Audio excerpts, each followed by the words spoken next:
Akbar. Matikan per satu agak AC yang nggak besar, matikan, dah mati.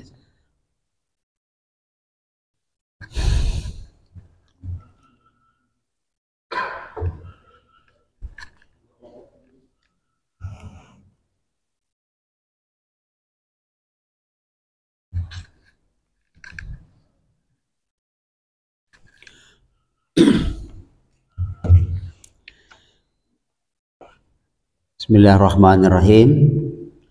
Assalamualaikum warahmatullahi wabarakatuh. Alhamdulillahirabbil alamin. Wa bihi nasta'in ala umur dunya waddin. Wassalatu wassalamu ala asyrafil anbiya'i wal mursalin sayyidina Muhammadin wa ala alihi wa ashabihi ajmain.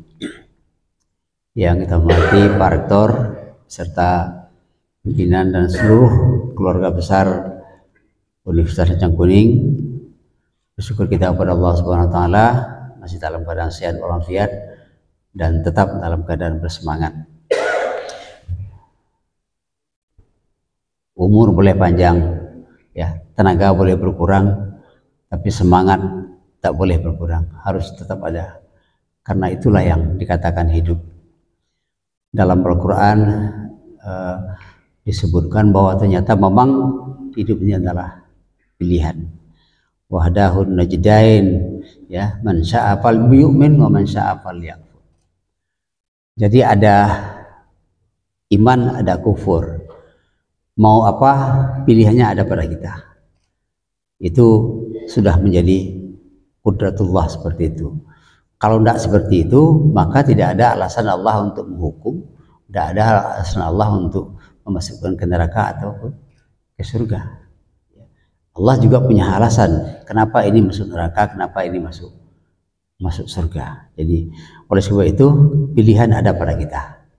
Pilihan ada pada kita. Saya ulang cerita sedikit ketika dosen saya dulu seorang Katolik dan dia seorang antropolog bule. Ketika anaknya belajar mengaji, dia bawa Al-Quran. Kemudian saya tanya, apakah anak Anda masuk Islam? Jawabannya terserah dia. Waktu itu karena saya masih, cara berpikir saya masih black and white lah. Jadi kalau orang bawa Al-Quran Islam, bawa Injil Kristen, nah itu pikiran saya waktu itu masih seperti itu. Makanya pertanyaan saya muncul seperti itu. Tapi jawabannya terserah dia. Terserah dia. Jadi saya tanyakan, kenapa kok terserah dia? Katanya, saya sudah pelajari semua kitab suci. Satu-satunya kitab suci yang masuk akal saya Al-Quran. Nah, tugas saya sebagai orang tua memperkenalkan kepada anak saya kitab suci yang masuk akal itu. Persoalan dia masuk Islam atau tidak, itu bukan urusan saya, itu urusan dia, pilihan dia. Jadi luar biasa itu. Nah, dalam agama juga seperti itu. Dalam Al-Quran, dalam surat Amal apa itu? Fajar kalau nggak salah, Asyam. Dikatakan fa'alhamaha fujuraha wa taqwaha. Di hati manusia itu ada fujurnya, durhakanya, ada takwanya. Nah, pilihan ada pada kita. Jadi memang ternyata hidup itu adalah pilihan. Ya, kita akan bicara tentang ilmu dan budi pekerti, akhlak dalam kehidupan, dan itu juga semuanya ternyata adalah pilihan. Pilihan yang tepat itu dilakukan, hanya bisa dilakukan oleh orang yang cerdas. Pilihan yang tepat itu. Nah, orang cerdas itu siapa? Orang cerdas itu adalah orang yang selalu dalam keadaan belajar. Kenapa pilihan tepat itu ada pada orang cerdas? Karena dia punya alasan kenapa ini dipilihnya. Kalau dia punya alasan kenapa ini dipilih, ada latar belakangnya. Sama ketika saya kepada mahasiswa, terutama yang calon-calon doktor menulis disertasi, yang saya tanya dulu pertama itu apa? Kenapa judul Anda ini? Ada apa dengan ini? Kenapa Anda pilih? Kenapa tidak yang lain? Kalau Anda pilih ini, akibatnya apa? Itu namanya latar belakang masalah itu. Oh, karena begini. Jadi orang cerdas memilih dengan alasan, bukan dengan kesenangan atau dengan kesukaan. Minggu lalu sudah kita katakan bahwa sekarang kebenaran itu sudah sepertinya ada kebenaran sekarang yang berubah dari kebenaran yang dulu, yang disebut dengan kebenaran baru. Ya, kebenaran baru itu yang sebuah kebenaran yang sebenarnya bukanlah kebenaran. Apa? Kalau kebenaran yang sebenar-benarnya itu ukurannya adalah norma, ukurannya adalah nilai. Sekarang kebenaran itu ukurannya apa? Berubah menjadi kebiasaan. Itu yang terjadi. Nah, kebiasaan itu kalau kebiasaannya baik, iya, kalau kebiasaannya buruk, berubah. Makanya dalam ayat yang kemarin kita katakan dalam surah Al-Anbiya, wa in tuti' man aktsara fil ardi liyudilluka an sabilillah. Kalau kalian ikuti kebanyakan orang di dunia ini, kalian akan sesat. Kenapa kalian sesat? Karena manusia itu umumnya adalah manusia awam kebanyakan. Orang yang banyak itu bukan ukuran kebenaran. Gimana demokrasi? Demokrasi itu sekarang ya, demokrasi sekarang, demokrasi dulu kan tidak. Dalam sejarah demokrasi di Aten itu kan yang hadir itu adalah orang-orang terpilih. Ya, makanya dalam kajian siasat syariah oleh Al-Mawardi itu majelis ahlul halli wal aqdi itu adalah orang-orang terpilih yang memilih, orang-orang terpilih. Makanya lagi-lagi pilihan-pilihan.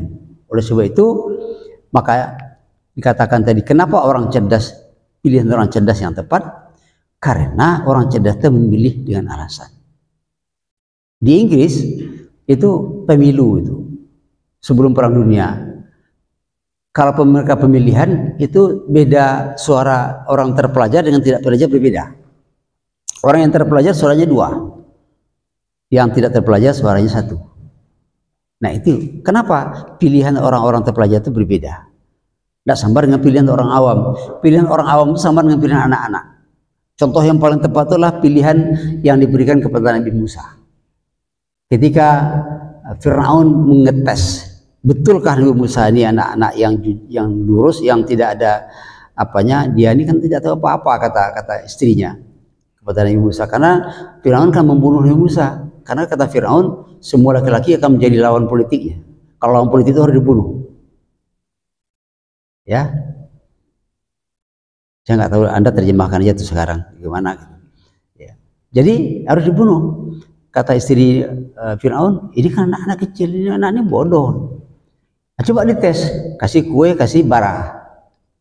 Nah, Nabi Musa yang dipilihnya yang menarik dalam pandangan matanya, bukan dalam pandangan pikirannya. Dipilihnya bara, makanya Nabi Musa teloh kalau bicara, karena terbakar itu. Nah, oleh sebab itu hidup kita adalah pilihan, dan pilihan kita tidak mau pilihan kita pilihan yang tidak tepat. Pilihan yang tepat itu dilakukan oleh orang yang cerdas, dan orang cerdas itu orang yang selalu dalam keadaan belajar. Jadi ada pembelajar seumur hidup, itu salah satu makna yang terdapat dalam sifat Nabi Fatona. Nah, sekarang bagaimana? Kalau kita lihat kondisi sekarang ini, itu persis seperti hadis yang pernah disampaikan oleh Nabi 14 abad yang silam. Dalam hadis sahih, Nabi mengatakan begini, saya tinggal nas sanawat, ya, al-khuda'at. Nanti akan ada masa-masa, tahun-tahun banyak sekali terjadi tipuan-tipuan, kecurangan-kecurangan, ya, banyak, dan itu terjadi pada masa itu, kata Nabi. Yang pertama apa? Yusaddiquna fihal kadhib wa yukadzibuna fiha shadiq. Ada satu masa, nanti akan terjadi satu masa yang dibenarkan itu pembohong. Orang bohong yang dibenarkan, dan orang benar dituduh bohong.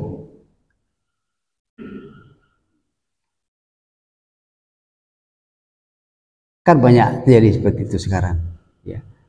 Jadi membenarkan orang bohong dan menyatakan bohong orang yang benar. Pilihan kita di mana?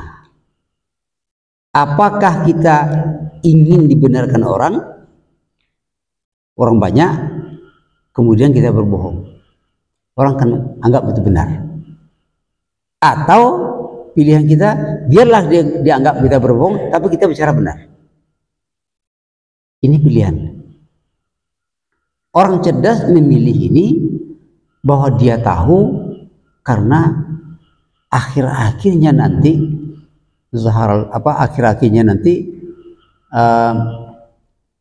idza ja'al haq wa zahaqal batil innal batila kana zahuqa.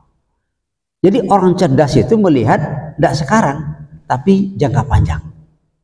Jangka panjang. Walal akhiratu khairun laka minal ula. Lalu orang cerdas itu tetap tahu mana ini yang bohong, mana yang benar, mana yang salah, mana yang benar. Terngiang lagi di telinga saya apa yang pernah saya katakan dulu ketika mahasiswa, Pak, menurut Bapak saya masih perlu sekolah apa enggak? Saya masih perlu belajar apa tidak? Karena dia baru saja selesai kuliah dengan saya. Kalau saya apa kan tersinggung saya tuh, ya. Kok tanya kamu seperti itu? Tapi katanya yang Bapak sampaikan benar, dan sampaikan dosen yang lain benar, tapi yang saya lihat tidak ada yang benar. Lalu apa? Pilihan ada pada kamu, saya bilang. Kamu harus terus belajar. Kenapa? Supaya tahu mana yang benar, mana yang salah. Nah, tegaklah dalam yang benar itu, walaupun orang di sekitar kamu tidak menegakkan itu. Itu berasal daripada Hasan al-Banna, tokoh Ikhwanul Muslimin yang terkenal itu di Mesir itu. Jadi sekarang zamannya seperti itu. Kita mau apa? Membenarkan yang bohong, kita dapat promosi jabatan misalnya. Misalnya apa? Sudah jelas ini yang dipromosikan orang tidak benar nih, itu karena dia punya power, punya kekuatan, punya segala macam. Lalu kita dukung, kita dapat bagian. Atau kita katakan tidak bisa, ini tidak benar. Kita nggak ikut, kita nggak dapat. Nah, saya dalam sebuah tidak masuk dalam kompetisi, tapi akan masuk ke dalam kompetisi. Jadi suatu ketika saya dalam kompetisi itu mengundurkan diri, ya, saya katakan mengalah. Lalu ada kata kawan, Bang kok mundur? Saya jawab, saya tidak mundur, tapi saya mengalah. Kalau mengalah ya kalah, Bang. Kalah terus. Saya jawab, saya tidak kalah. Kenapa enggak kalah? Saya menang. Apa? Saya menang melawan godaan supaya saya mengingkari kata hati saya. Kata hati saya, kamu jangan ikut di sini. Kenapa? Ada kepentingan yang lebih besar. Kalau kamu ikut, akan terjadi perpecahan. Akan terjadi hal-hal yang mudarat untuk, katakanlah untuk lembaga. Kata hati saya, kamu harus tempatkan kepentingan bersama daripada kepentingan pribadi. Saya mengalah. Kata hati saya mengatakan demikian. Tapi kata nafsu saya tidak maju. Tidak peduli orang mau pecah belah, mau apa, tidak peduli saya. Pokoknya saya dapat. Saya lawan itu, kemudian saya mengalah, mengundurkan diri. Anda mengatakan saya kalah, saya mengatakan saya menang. Kenapa Pak? Menang. Karena saya menang melawan godaan kepada nafsu saya sendiri. Itu kan, oh kalau begitu tidak banyak orang begitu, ya tidak banyak, tidak apa-apa. Karena itu, nyatanya apa? Kita menjadi merasa nyaman gitu. Jadi zaman sekarang sudah ada, nampak seperti ini. Jadi yukadibu fihal sadiq wa yu'tamanu fihal kha'in. Tadi orang yang pembohong dibenarkan, orang yang benar dikatakan bohong. Kemudian wa yu'tamanu fihal kha'in. Yang diberi amanah itu pengkhianat. Dipercayai orang yang khianat, kemudian apa? Dikhianati orang yang dipercayai, orang yang punya yang amanah. Itu akan ternyata pada nanti saatnya, kata Nabi, ternyata kita berada pada masa yang dikatakan oleh Nabi itu. Pengkhianat kita beri kepercayaan, bahkan kita mau berkusumat dengan saudara kita sendiri. Dalam Al-Quran diingatkan oleh Allah, wala takun lil khainina hasima. Itu tegas sekali kata Allah. Jangan kalian sampai berkusumat dengan sahabat, dengan saudaramu sendiri gara-gara menolong orang pengkhianat. Nah, sekarang banyak terjadi orang pengkhianat yang dibantu gara-gara kemudian kita bertengkar dengan, bahkan berkelahi dengan saudara kita sendiri. Itu terjadi sekarang. Kemudian wayantiku fiha ruwaibidah. Nah, ini yang menarik lagi. Kata Nabi, pada zaman itu nanti yang bicara itu pada ruwaibidah. Ruwaibidah itu siapa? Nah, sahabat bertanya, qila wa mar ruwaibidah ya Rasulullah. Siapa itu ruwaibidah? Kata beliau, ar-rajul at-tafah yatakallamu fi amril amah. Orang bodoh yang bicara tentang persoalan-persoalan umat. Banyak sekali, asal ngomong. Ya. Ada nggak orang dokter yang bodoh? Rupanya ada. Kemana-mana pergi dia dokter segala macam, tapi isi omongannya tidak berisi sama sekali. Itu dokter bodoh. Doktoran. Makanya saya pernah nulis puisi, jangan sebut saya profesor. Kenapa? Tapi kepada Pak Rektor tidak saya kirim karena baru-baru rektor, profesor kan. Pada Pak Rektor kita. Kenapa? Kita setengah mati mengurus supaya jadi profesor. Orang sekolah aja tidak tamat jadi profesor pula. Tadi muntah apa? Lalu ngomong pula, saya profesor begini. Itu yang terjadi. Nah, sekarang Anda akan mana? Wa antuti man aktsara fil ardi lidulluka. Kalau kalian ikuti orang kebanyakan di bumi ini, mereka akan menyesatkanmu. Kenapa? Karena manusia di bumi ini banyak orang-orang yang dulu kita katakan menurut teori Ibnu Rushd, apalah manusia yang disebut dengan ahlul mau'izah. Ahlul mau'izah itu kelompok orang awam yang dia mengukur benar itu bukan kebenaran, bukan dengan nilai, tapi dengan kemana kecenderungan orang. Itu orang awam. Nah, kalau itu kita ikuti, kita akan sesat. Kenapa? Orang awam itu melakukan segala sesuatu berdasarkan keinginannya, berdasarkan tarikan-tarikan seleranya. Maka kalau kita ikuti, kamu akan sesat, kata Allah. Oleh sebab itu apa? Qul amantu billah tsumastaqim. Ketika kondisi negeri seperti ini sekarang, sudah jelas bohong tapi diikut, sudah jelas orangnya amanah tapi tidak diberi amanah. Lalu apa? Nabi mengatakan, percayalah dengan Allah, istiqamah aja di situ. Nah, ini pilihan. Kita katakan, ini pilihan. Anda milih mana? Anda milih yang mana? Bapak dan saudara-saudara sekalian, kita menjadi orang kampus adalah orang yang selalu dituntut oleh ilmu pengetahuan. Harusnya begitu. Dan memang harusnya seperti itu. Karena untuk apa kita sekolah? Untuk apa kita pelajari ilmu dengan menempuh jenjang pendidikan yang begitu kadang-kadang rumit, kadang-kadang letih. Kalau kita akan luar sama pula dengan orang lain, maka kampus sering saya katakan harus menjadi menara mercusuar, bukan menjadi menara gading. Sekarang banyak kampus menjadi menara gading. Apa? Di situ ada profesor, doktor, gagah-gagahan untuk gagah-gagahan keluar. tapi dia tidak berguna untuk orang lain, malah dicemooh orang. Nah, kalau menjadi mercusuar, dia menerangi orang lain. Itu kampus. Ini mudah diucapkan, sangat enak kalau diceramahkan, tapi coba lakukan.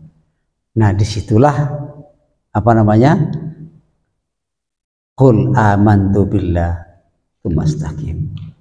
Hadis ini, ya, hadis ini seakan-akan Nabi mengatakan kepada sahabat dan selanjutnya untuk kita, kalian nanti ibarat belayar, kalian akan sampai nanti pada suatu masa yang kiri kanan atas bawah muka belakang gelombang, badai, petir, topan menghantam terus menerus.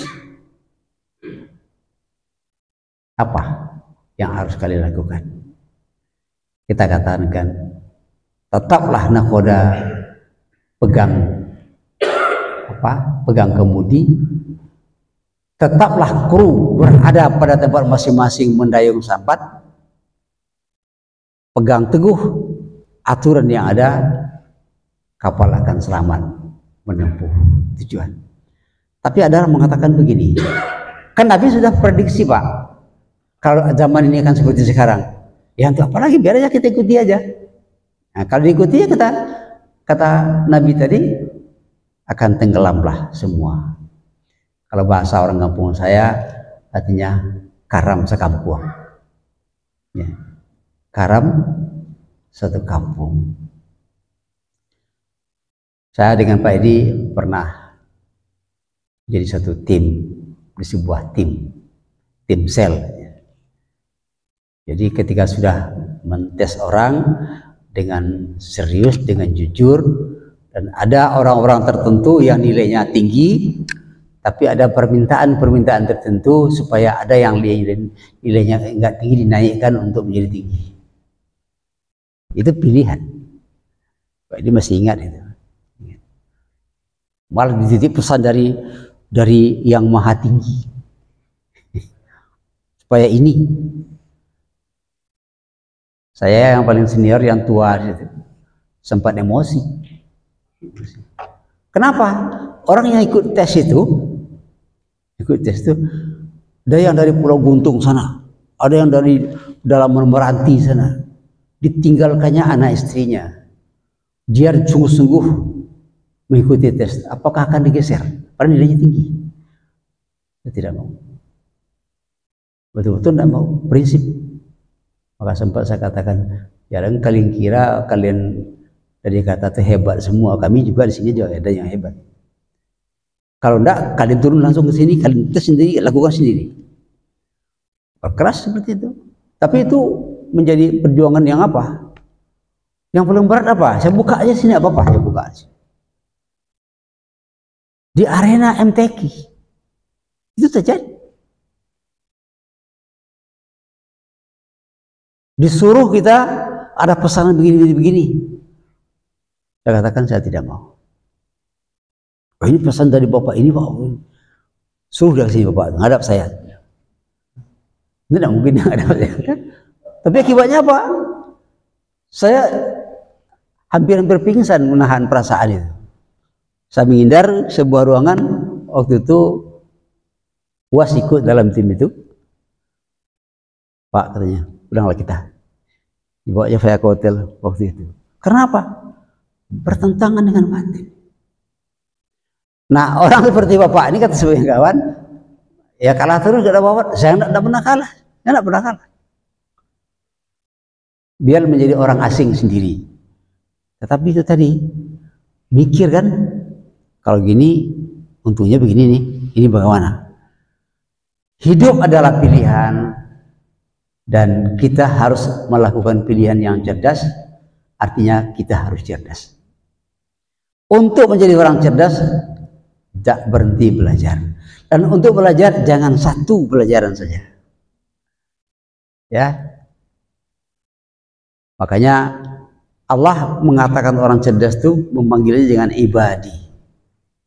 Wabashir ibadi alladzina yastami'una al-qawla wa yattabi'una ahsanah ulaika alladzina hadahumullah wa ulaika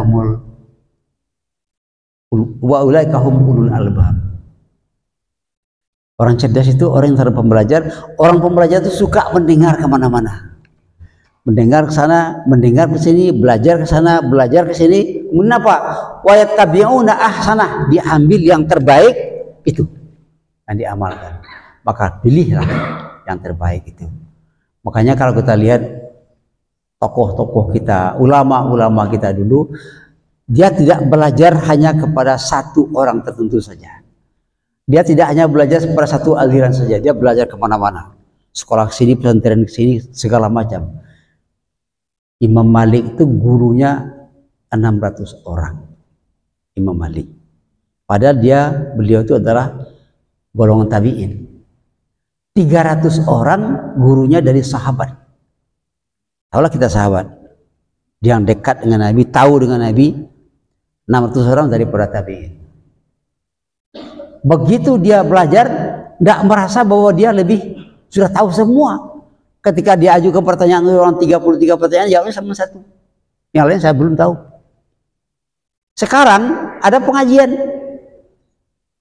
Begitu mengaji di depan dia, lalu langsung dicuci kepala jemaah. Bapak-bapak, ibu-ibu, kalau ikut mengaji dengan saya, jangan lagi mengaji yang lain. Nanti sesat lagi. Orang yang baru masuk, woi, kalau begitu sesat semua itu. Inilah guru satu, dibawa kemana-mana. Guru satu, kalaupun banyak ada guru, tapi kajinya itu juga, kitabnya itu juga. Akibatnya apa? Bertentangan dengan Al-Quran. Alladzina yattabi'una al-qawla wa yastami'una.